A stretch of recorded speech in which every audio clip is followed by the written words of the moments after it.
This is the balance dilemma. We tackle the often uniquely, but not always, female dilemma managing life, work, family, and self. I'm Maura Carlin. And I'm Christy Derrico. At the Balanced Dilemma, we speak with women and men to hear their balanced stories. Our guests are entrepreneurs, reinventors, creators, executives, parents, and partners, telling us what we really want to know. How the heck did they manage that? And can you have it all and all at the same time? A big part of the balance dilemma involves questions related to parenting and family relationships and communication. We're going to learn about a kind of CPR, not cardiopulmonary resuscitation, though we should all know that. Rather, we are talking about conscious parenting revolution, which applies conflict resolution skills to communicating more effectively with children and perhaps partners. And many of the skills may help in business environments as well. Our guest, Katherine Sellery, is the CEO and founder of Conscious Parenting Revolution and created the guidance approach to parenting. She's coached parents, educators, social workers, and medical professionals. We're going to find out what it is and how it works.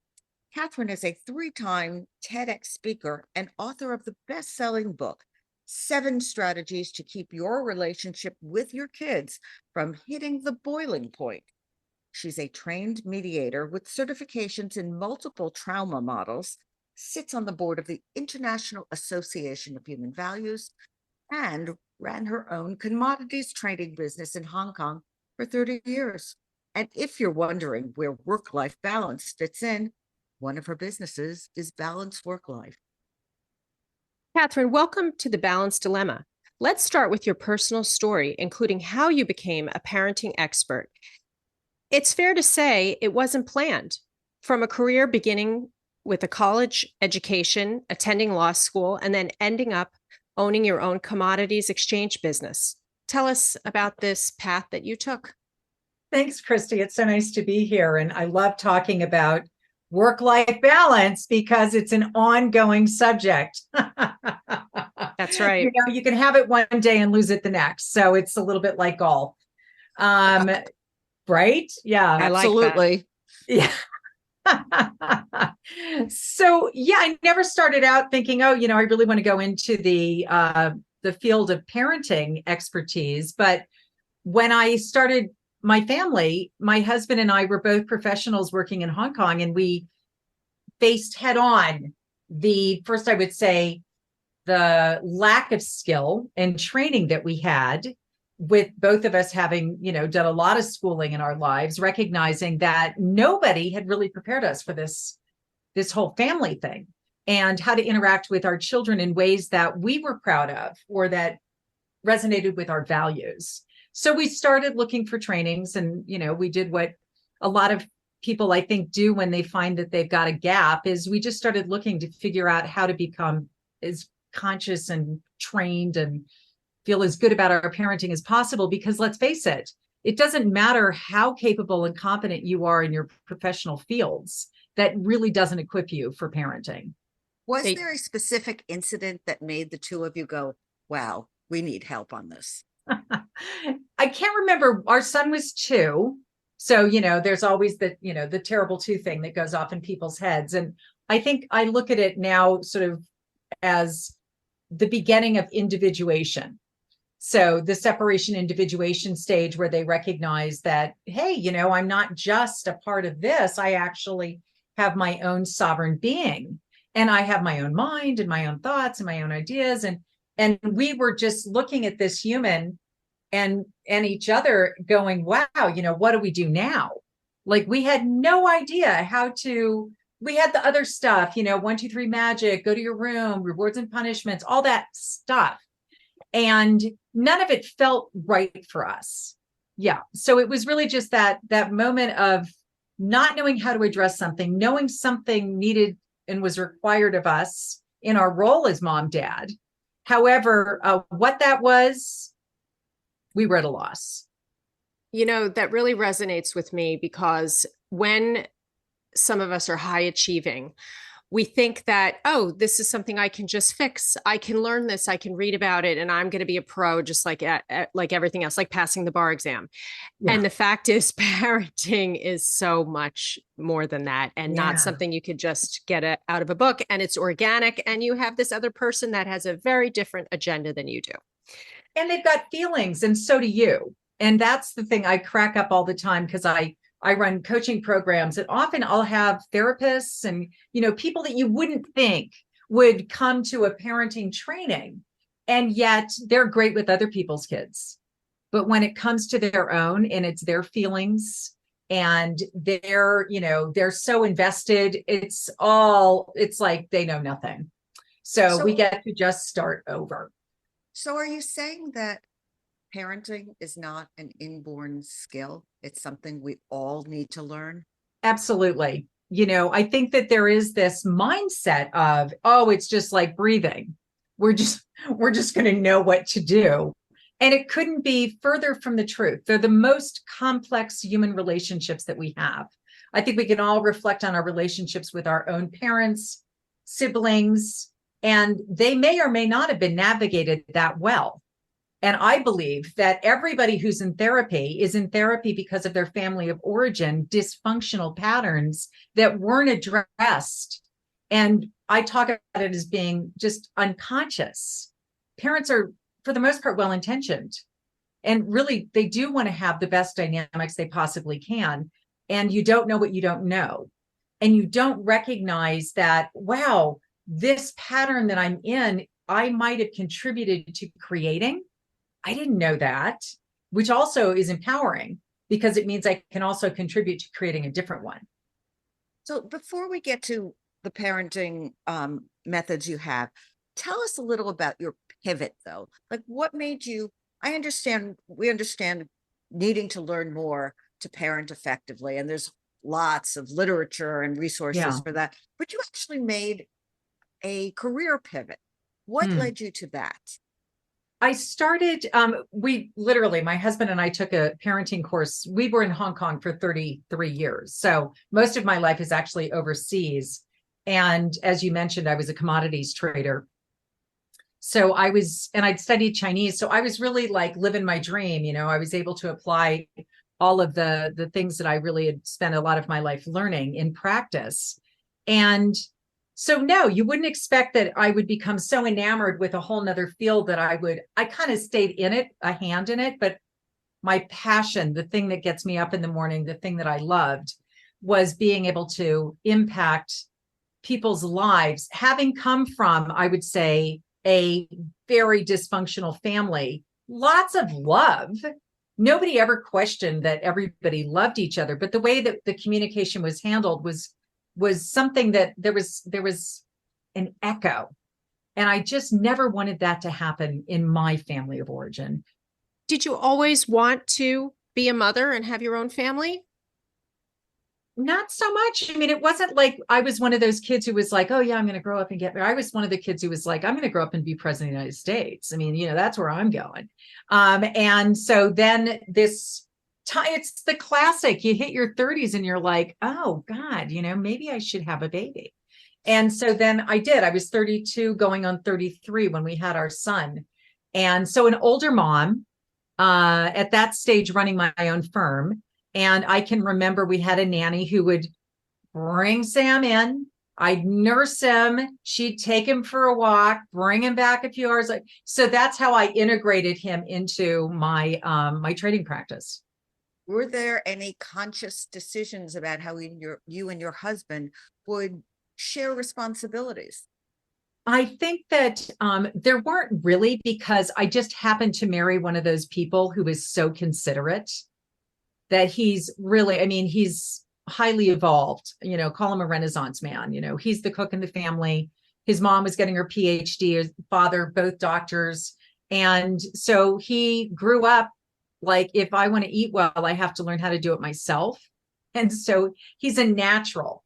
I don't even think about like going in there other than to help with dishes. So yes, I was very fortunate that there wasn't that huge conversation, but there are big conversations needed. Ironically, our daughter is getting her PhD now in clinical psychology, and her research focus was on the impact of pregnancy on the father. Oh, we And might she have to said, talk to her. That sounds oh, you got great. to have her on. This is such interesting research. And there aren't, it's at USC. That's where she did her undergrad. And then she stayed and did research before she started her PhD. And it's one of the longest longitudinal studies. It may be the longest. And Wow. her PI has all of this data in research where they're able to look at biomarkers and see from testosterone levels and all the rest of it what kind of dad that's going to be. I mean, I'm waiting to see if they can predict how many of those marriages fail. Wow. That's so interesting. So you're a working mom, you have a business, you have a caretaker for your child. Looks like you're juggling it all. How long did you maintain that balance life at that point? How long did that last? I think it really helps if you have the au pair or the nanny or someone that everybody really likes and that you trust and believe in. Because as working moms, we know that just somebody to be there when they get home from school while you're on your way back, these little things just make it so much smoother. So we were so fortunate living in Hong Kong for the years that my children were growing up, that was very, very easy to organize. I think it's more difficult in other countries. That's a good question. We've had this conversation with other people from other countries. Do you think it is easier to handle some of these parenting issues in other countries? Is there more support in comparison to the United Absolutely. States? Absolutely. Absolutely. So in Hong Kong, the au pair situation is pretty normal. And I would say it's not even a socioeconomic thing. It's really across the board, whether it's affordable. And what we recognize is it's also the number one source of GNP for the Philippines. So Really? yes, it is their largest source of revenue. So these women who come and work in families overseas are making more money than doctors in their own country. And they're Wow. providing a huge amount of GNP. And they also are supporting like not just their own children, but like villages. So it's a huge, huge contribution that they're making not only in my life and other families' lives, but also in the lives of their own families and generations. So when did you start your business? In the business we're talking about today in this timeline? Yeah, so our son actually is 29 last week, and he was 2. So that's when I really started my own training, which went on for about 3 or 4 years. There was one particular trainer. I took her course every 6 months, every 6 months, every 6 months. And she said to me, I think you've got it. And I said, well, it's one thing to have it intellectually. I had that first go. It's a whole nother game to be able to change my own automatic responses to situations. So that's the deepest level of change. That's unconsciously unskilled. I was consciously skilled early on, but I didn't want to just be consciously skilled, like running through my mind. Okay, who's got the problem? How do I respond? Which skill do I use? I wanted to be at the point where I just had deeply embedded in my fibers this Right. compassionate, empathic, connecting response. Not screaming a curse word when you've just Yeah. stepped on a Lego and you told them to clean it up. But at this point in the story, Mm. Katherine, you are doing this for your own education. This Yes, isn't a business model. So when did it change? When exactly. did you say, I got to share this? I could do something with this? It was actually when the trainer that was there was moving. And she approached me and she said, would you like to take over the trainings in Hong Kong? And so at that stage, I became a certified trainer for what's called Thomas Gordon's model.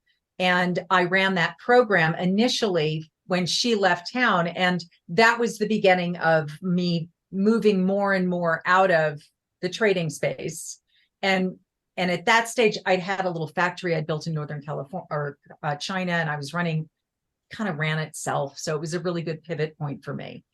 So what is Thomas Gordon's model, and why did Thomas you Gordon's pivot away model, from it to do your own? Yes. So I ran it. I loved it. I love his work. He is a giant in the field. He was nominated for the Nobel Peace Prize 3 times. Wow. And I embraced everything and thank him for everything. I think pretty much everyone stands on the shoulders of Thomas Gordon. Anyone in this field stands on his shoulders. He was so impactful. And it was interesting because I was trained in a model that he developed and stopped training people in America to teach. They moved strictly into leadership effectiveness training and were really using the same skills in the corporate setting. That model, however, was still being taught and trainers were still being trained in Australia. So I had gotten my certification through the Australian Institute. It's called the Effectiveness Institute of Australia. And they had a conference, and I went down for the conference, and the keynote speaker was a woman named Dr. Louise Porter, who's a child educational psychologist who has a master's in gifted, a master's in learning struggles, disabilities. And I sat next to her at the banquet, and I just listened to her keynote, which was captivating. And I bought her book, which was called Children Are People Too. She's written like 18 books. And I took her book home and I started reading it. And she diverged from Gordon in some very interesting ways. And so I wrote her and I said, this isn't what Gordon says. And she says, yeah, I know. And I said, well, are you sure about this? And she said, I feel pretty confident. And I was like, no way. So we started a dialogue. And over the course of about a year, we just were pen pals. And then I brought her to speak at my children's school in Hong Kong. And she said, she was staying at my home and she said, oh, I see you've got Marshall Rosenberg's book on nonviolent communication. I said, yeah, I bought it. And she said, well, have you read it? And I said, not yet. And she said, it's the best book I read last year. So I devoured it, at which point I went, oh my God, oh my God, oh my God. And it sort of like blew the hinges off of sort of what I had been teaching. And I recognized that there were these other dimensions. And that's when actually Louise approached me and said, I think we need to write our own program. So when we wrote the guidance approach, it was together. I got to jump in here. I actually made a note as you were talking. I have done DBT training, dialectic behavioral therapy. And I found that that's supposed to be a behavioral model for mental health issues, but I've used those skills in business settings so many times. Absolutely. And you're reinforcing it by saying Thomas Gordon, How to Talk to Children works for leadership. Yes. I mean, so all of the skills you've brought to the table were useful in this final model that you put together. Exactly. So, what I understood from Gordon's model was it's the foundation. And Gordon was actually at the University of Chicago.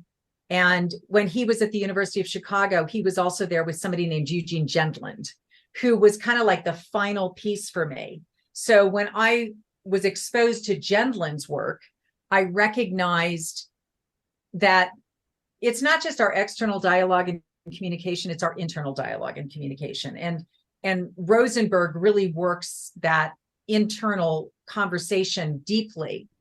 And Gendland, again, took it even further, where he's talking about really just how there are a sense of something that's going on within all of us, and how do we connect with that something, and the language to be able to establish a strong core sense of self. So tell us, what is conscious parenting revolution? Yeah, so the conscious parenting revolution is founded on the principle that we don't know what we don't know. And so, as I kind of indicated earlier, when we're in our dynamics and communicating and we're getting outcomes that we don't like, we can look at it as, I have no control over this. Or the conscious parenting revolution would say, you may find you're contributing to this in ways that you didn't even realize you were. And so if we can become more conscious of the hidden messages, then we're able to communicate in ways that will actually bring about different relationships and outcomes. So can you give us an example? Sure. So for example, we talk about if you're experiencing a behavior of your child's and you don't want that behavior, you might go into saying something like, stop it. Or if you don't, this is what's going to happen to you. So that's the use of consequences, which is pretty popular. And I would say most everyone is using some kind of form of rewards and punishment. What you didn't realize when you did that was that you were activating retaliation, rebellion, and resistance. Three The three R's. R's. 3 R's. 75% of behavioral disruptions are the 3 R's. So I've got this initial problem. Can you repeat those again? The 3 Yeah, R's? retaliation, rebellion, and resistance. So they're resentment flows. And whenever I have started working with someone, I always, I got my ears like this, listening for one of the, or all of the R's. And they're always there because we're always in reactivity to the behavior that we don't like. And that's when we lose our temper. And that's when we yell and scream. And that's when we tell them to go to their room. And that's when we say no TV, or give me your iPhone, or you can't go to your friend's house, or whatever it is. And we think that by doing that thing, it's going to eliminate the behavior that we don't like. It might, but not usually long term. And what it does also activate are what we call the secondary problems. And so the secondary problems are the slam doors, I hate you, mommy, kicking the dog, mean to their sibling. All of these other problems are generated because of the way that we approach the initial problem. Most parents don't know that. So can you walk us through a scenario? Because I'm going to raise my hand here more and say I've experienced a lot of what Catherine's describing here. Oh, same here. Absolutely. So walk us through how we could do it differently. Okay. So do we want the scenario and then how we could have done it differently? Yes. All right, Perfect. let's do that. So let's say your 6-year-old or 7-year-old or whatever has got all their toys all over the dining room table. And you say to them, hey, we're getting ready for dinner. Could you pick those up, please? That'd be great. And you go on and you're making, salad or whatever. And they do nothing. They absolutely ignore you. And so then you turn around and you're like, hey, it's time. So, let's get those toys picked up. 1, 2, and then you start counting, like somehow that's going to make a difference. Now, it might make a difference if they're terrified of you. So if you want to use fear as the cornerstone of your relationship, then fear will get them to change, but not for the reasons you wanted. So they may change because they're afraid of what you're going to do to them, but they're not changing because they're being considerate of your needs. And what we're trying to do with conscious parenting is to get changes in behaviors for the reasons that we want, which is for children to develop this skill that we just have under sort of like consideration, as opposed to changing behavior out of obedience or compliance, which is dangerous, or because I'm afraid of you, which is a terrible foundation for a relationship with your family. So instead of the 1, 2, 3 and what I'm going to do to you, what I love to say is when you're being ignored, or you're essentially getting a no, I won't, even if they don't say it, they're not changing their behavior. We get to change our mind about what's going on here. So they can't hear me. They can't hear me. I obviously am frustrated by that. So I get to spend a little time with what's arising within and be with that part of me, like self-compassion, like, oh, it's really hard for me when people don't just cooperate instantly, and then you do some breathing exercises. But then you recognize, well, something's coming up for them that's getting in the way of cooperation. Because I believe that actually we're all innately interested in other people and their feelings too. I don't think that children are unkind or selfish. I just think something else is going on. So that's where we just become curious. Hey, look, I've noticed that you're really not wanting to pick up your toys. And so I'm guessing that there's something about the way this is that's really important to you. Is that true? Yeah, Mom, I've been working on this all day long and I've got everything set up just the way I wanted. I see. So you don't want to just take it all apart because you feel like this has kind of been your life's work today. Yeah, and now we're in a conversation, right? And I've connected where they are, their point of resistance. So if you can just connect at the point of resistance and see it as something in them that values the way things are, is having difficulty just doing what I want. as Okay, opposed so to being disrespectful or disobedient or, any of those labels. okay, so this is all happening while the water is boiling for the pasta and the asparagus in the oven is about to burn. How do you, as So, the parent, yeah, step yes, away to do this? exactly. And so this is why I like to say schedule your problems. Because if you do it then, that's the worst time to do it. You have no bandwidth at all. But most of us know where these flashpoints are. And Aisle so six. Aisle six in the supermarket. see, you already know it's I, aisle six. I'm So a little you bit can of an talk about expert here. aisle six anytime you want. You don't have to wait till you're on aisle six. Plan your problem conversations because we know aisle six is a problem. We also know when we get on the airplane, everybody wants the aisle seat. So we know that today, even the trips in 3 months. So start talking about these problems earlier when you've got more bandwidth, when they've got more bandwidth. And a lot of times these are problems that happen over and over and over and over again. And so we call that a habit.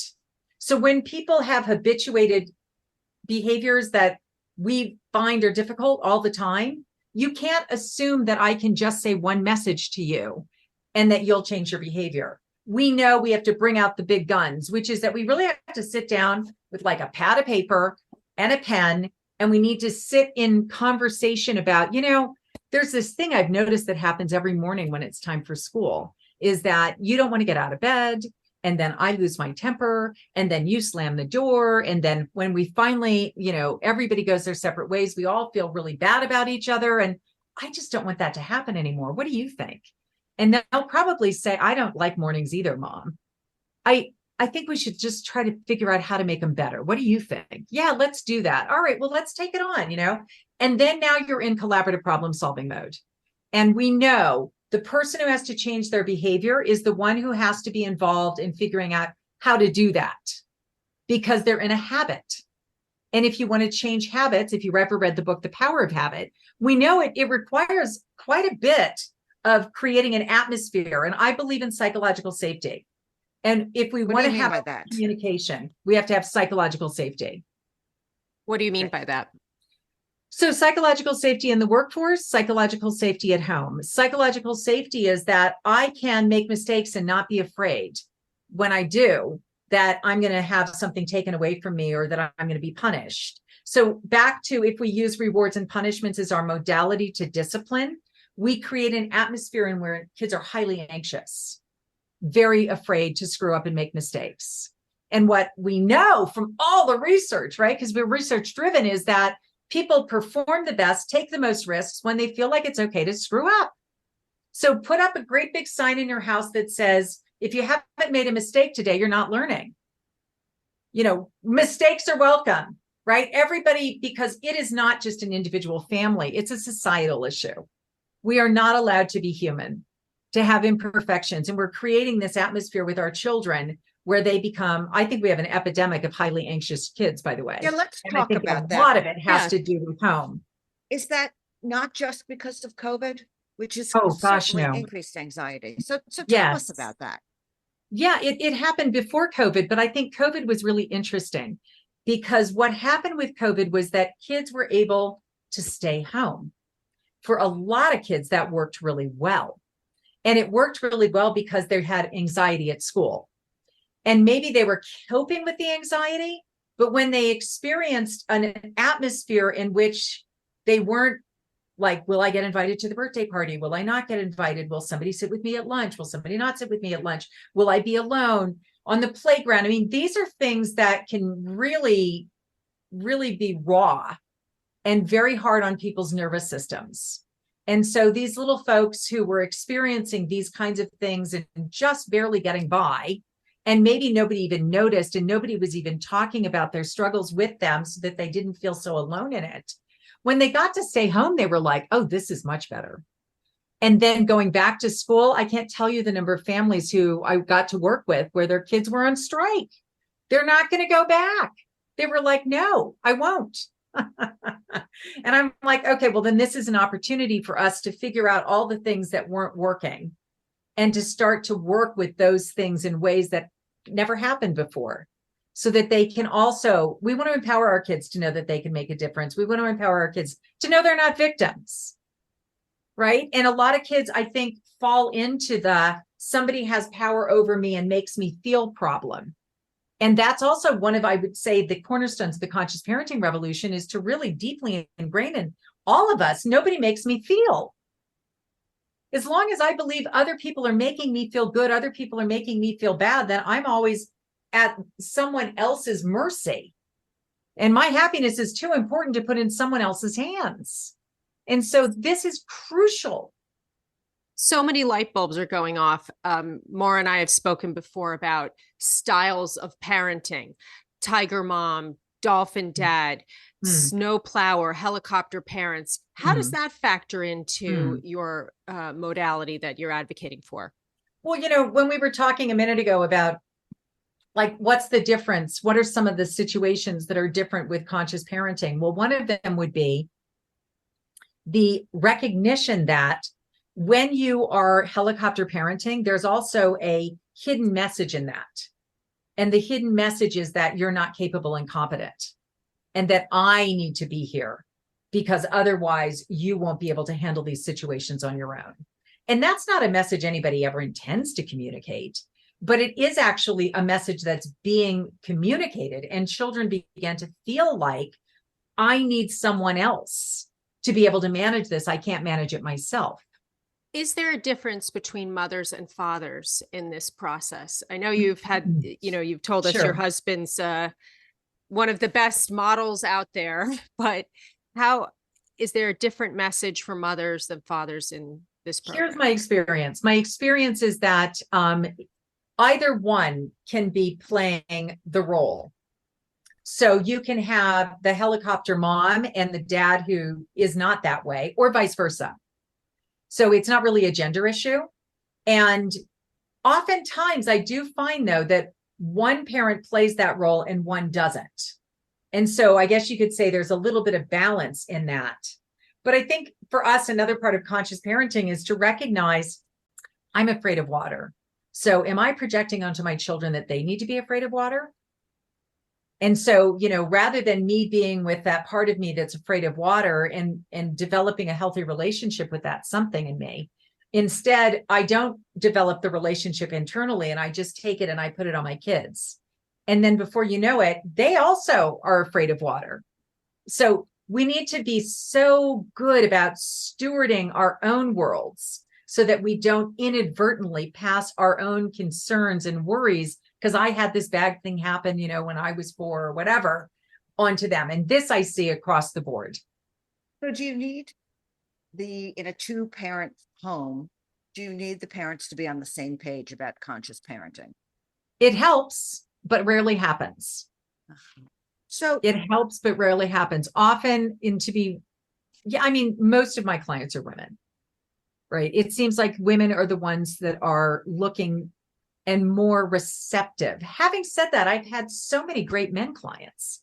So, again, it's not a necessary, but if I were to do like percentage wise, I would say more women are looking and open to, I just have a new client that just started with me, and she's a trainer, she's a coach, she's this, and again, we're back to the same thing. But when it comes to my family, when it comes to my kids, when it comes to me, all my buttons are pushed. Right. It's like the shoemakers whose kids have no shoes. Exactly. You said that you're not in favor of using rewards and punishments, or really consequences, but what about the natural consequences? That's fine. If you're mean to your friends, they may not invite you. Exactly. Or that's okay. That's absolutely fine. Yeah. I mean, that is probably the number one way we learn, right? Is that, we forget to bring our homework to school and the teacher is irritated with us. And then we realize, I may not get to go outside at lunchtime. And they may have their own things that they do. And, I'm firmly opposed to keeping kids in from recess, like firmly opposed. And I will advocate for anyone who's suffering that, because most of the time it's kids that may even have trouble sitting still. And then they Oh, get right. in trouble and are told they can't go out to recess when the one thing they needed to do was to go out Push-ups. and run around for half an That's hour. right. And it's Which like, oh Push-ups, my God, are you kidding me?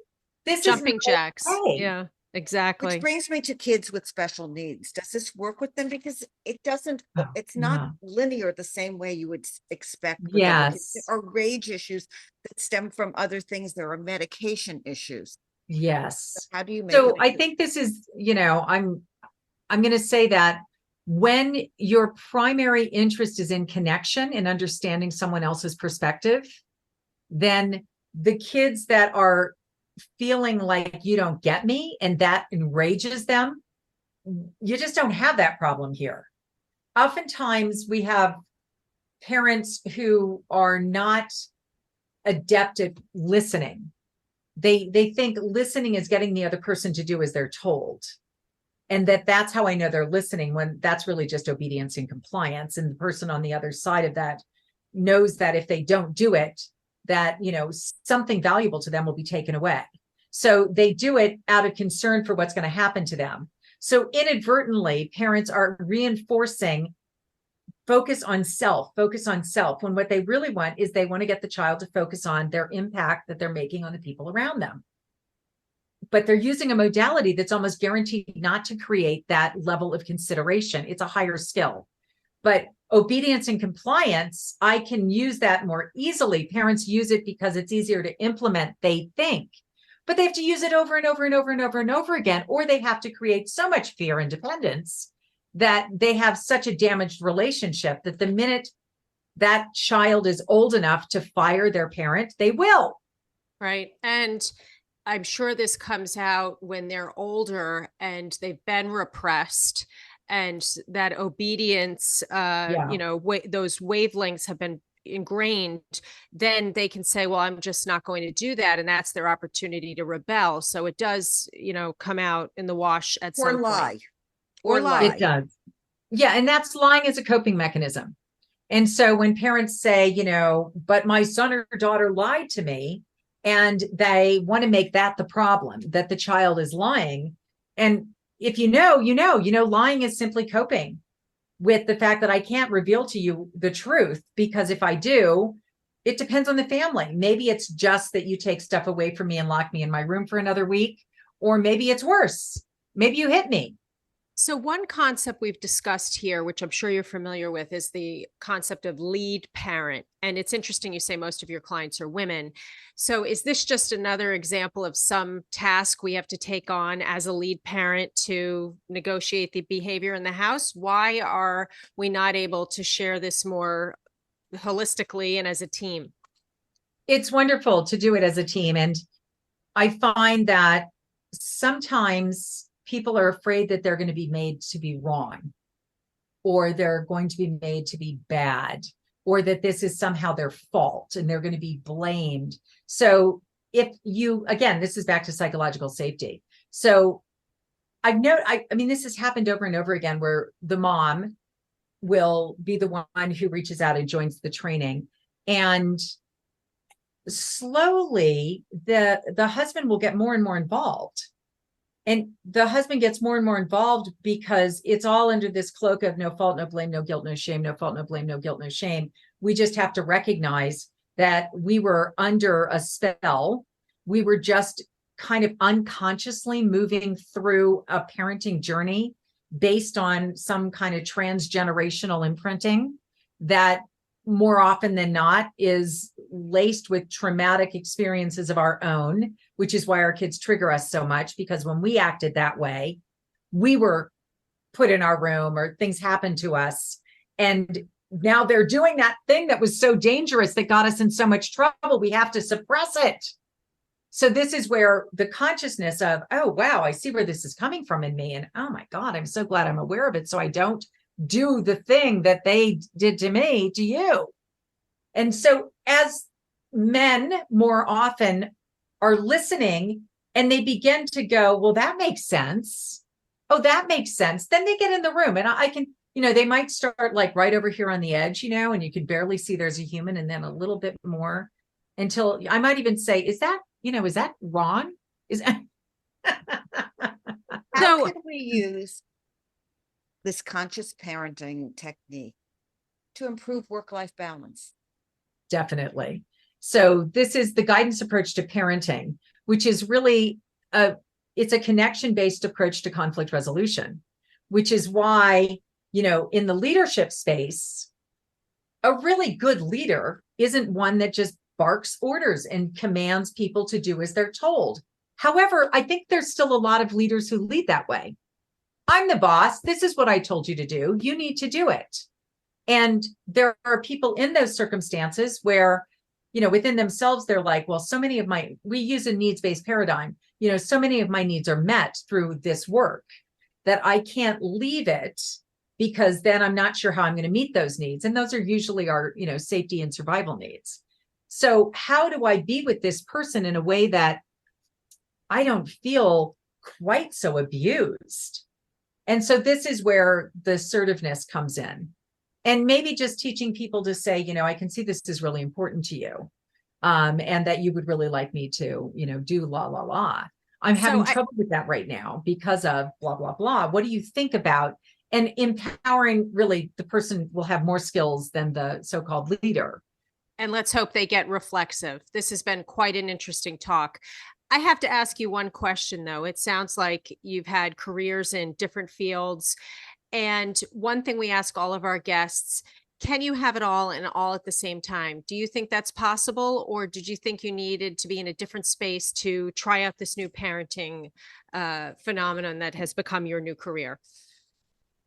I think that over, the 20 something years now that I've been doing this, and I've been so blessed, I've had lots of speaking opportunities and this, that, and the other thing. And I do think that traveling and not being home at one stage was really hard on our daughter. And there was a resentment flow. And it was definitely, for me, where I needed to kind of like get clear about what was the most important thing at that moment in my life. And so for me, I really did step back from a lot of international speaking. And I was like, you know what? I'd rather be here just picking you up from school if that's what's going to make a difference to you. So you know how much you mean to me. And so, yeah, I made changes. And those, I'm glad I did, and so maybe I missed a gig here or a gig there. And of course, I think we're all about creating impact. And that's what gets me up in the morning. And you're doing it now. So I'd like to tell you that you can find us at thebalancedilemma.com, where you can listen to old episodes. You can also find us on social media at the Balanced Dilemma Podcast on Facebook and LinkedIn. Please share us and rate us. And Katherine, please tell us where we can find your books and your message. So if you want to get the book, I actually suggest you go to freeparentingbook.com. And if you go to freeparentingbook.com, you'll be able to get my 7 strategies to keep your relationship with your kids from hitting the boiling point. You can also reach out on KatherineSellery.com, which is Sellery. A lot of people are like, the vegetable. And I'm like, well, not exactly. And that actually gives you access to both of our sites, which is the Work-Life Balance corporate site, as well as the Conscious Parenting Revolution, which is more for schools and educators and parents. Katherine, it's been wonderful talking with you. Thank you. And thank you all for listening. I'm Maura Carlin. And I'm Christy Derrico. Thank you.